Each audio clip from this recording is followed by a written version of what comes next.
Saudara dan saudari terkasih, Injil kita pada hari ini diambil dari Injil Lukas bab 12 ayat 54 sampai 59.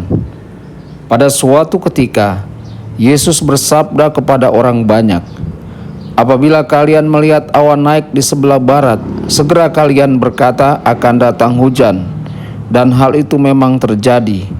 Dan apabila kalian melihat angin selatan bertiup, kalian berkata, hari akan panas terik, dan hal itu memang terjadi.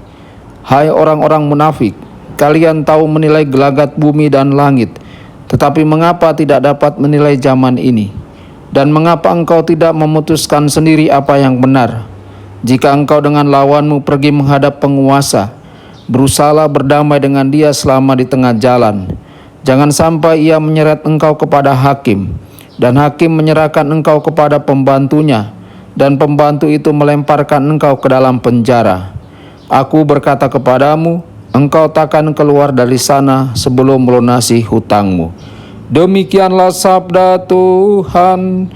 Terpujilah Kristus.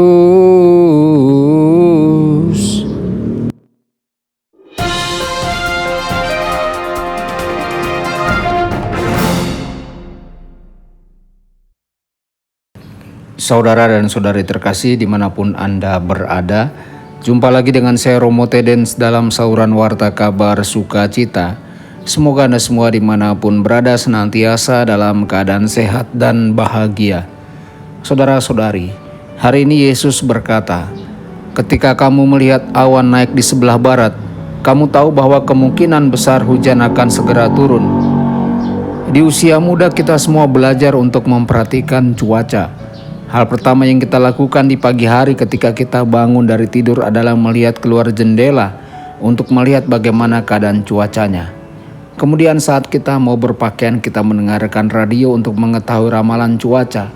Ramalan itu memberitahu kepada kita cara berpakaian yang tepat untuk hari itu. Namun Yesus kesal dan frustrasi dengan orang banyak yang berkumpul untuk mendengarkan dia berkhotbah. Yesus marah karena mereka tidak tahu bagaimana menafsirkan saat-saat ini. Apakah orang-orang itu buta, tuli, atau bisu? Yesus mengungkapkan kemarahan dan frustrasinya ketika Yesus bertanya kepada mereka, "Mengapa kamu tidak memutuskan sendiri apa yang benar?"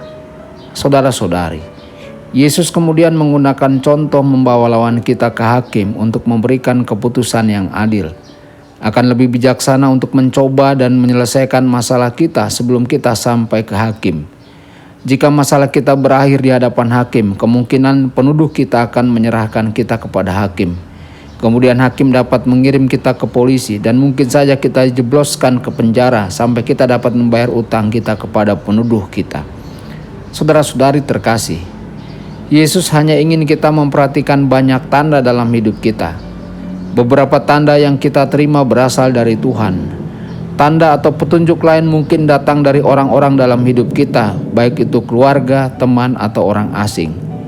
Lalu ada tanda-tanda yang bisa kita petik dari semua gejolak dan rasa sakit dalam hidup kita dan di dunia kita ini. Meskipun banyak dari tanda-tanda ini kejam, menyakitkan, dan tragis, ada juga keindahan, cinta, dan penyerahan diri yang luar biasa di tengah semua rasa sakit dan tragedi. Saudara-saudari, tanyakanlah pada diri kita, bagaimanakah kita menafsirkan waktu kita saat ini? Apakah kita mengabaikannya? Atau apakah kita berusaha untuk memahaminya? Apakah kita berdoa untuk banyak orang di dunia kita yang setiap hari berjuang di tengah kekerasan, kelaparan, atau kemiskinan? Atau apakah kita tergoda untuk mengabaikan rasa sakit dan penderitaan di dunia kita saat kita menjalani hari kita? Saudara-saudari, hari ini semoga kita memperhatikan banyak orang di dunia kita yang sangat membutuhkan cinta, perhatian, dan doa.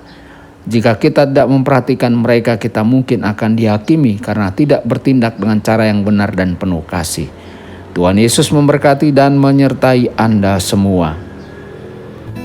Sabda Allah adalah kebenaran. Sabda Allah adalah kehidupan. Mari kita mencintainya, mari kita menghayatinya. Ya Tuhan yang ku muliakan,